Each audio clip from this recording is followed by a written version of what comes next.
Shrimati Priyanka Chaturvedi ji, Shrimati Priyanka Chaturvedi 3 minute. No, it's not going on record. There are 105, more than 105 speakers. Time is allocated and mentioned here. I have to follow them. No, Priyanka ji, 3 minute. Not going on record. Not going on record.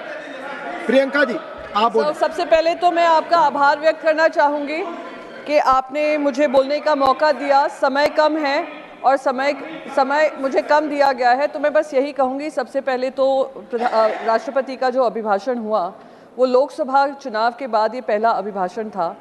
तो मैं कहूँगी जो जनता ने लोकसभा से एक बड़ा संदेश भेजा है वो सराहनीय है और हमारी प्रजातंत्र की एक बड़ी जीत दिखाता है.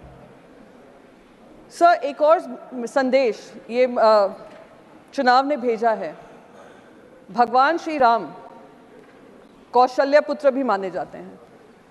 भगवान श्री कृष्ण देवकी पुत्र भी कहे जाते हैं. वो कौशल्य पुत्र और देवकी पुत्र ने मिलकर एक संदेश भेजा है और नॉन बायोलॉजिकल जो कहते हैं अपने आप को, उनको एक फर्क दिखाया है और ये बताया है कि भगवान का अवतार भी अपनी माँ के नाम से भगवान माना जाता है. तो ये सबक जो सिखाया, मैं सारी देश की जनता को आभार व्यक्त करना चाहूँगी. वो सारे बायोलॉजिकल वोटर्स जिन्होंने आकर नॉन बायोलॉजिकल को एक सबक सिखाया है, उसे ये कुछ सबक सीखेंगे. और यही कौशल्य पुत्र और देवकी पुत्र ने उत्तर प्रदेश से लेकर महाराष्ट्र तक, अयोध्या से लेकर नासिक तक भारतीय जनता पार्टी को हराया है. तो मैं उन सभी लोगों का आभार व्यक्त करना चाहूँगी.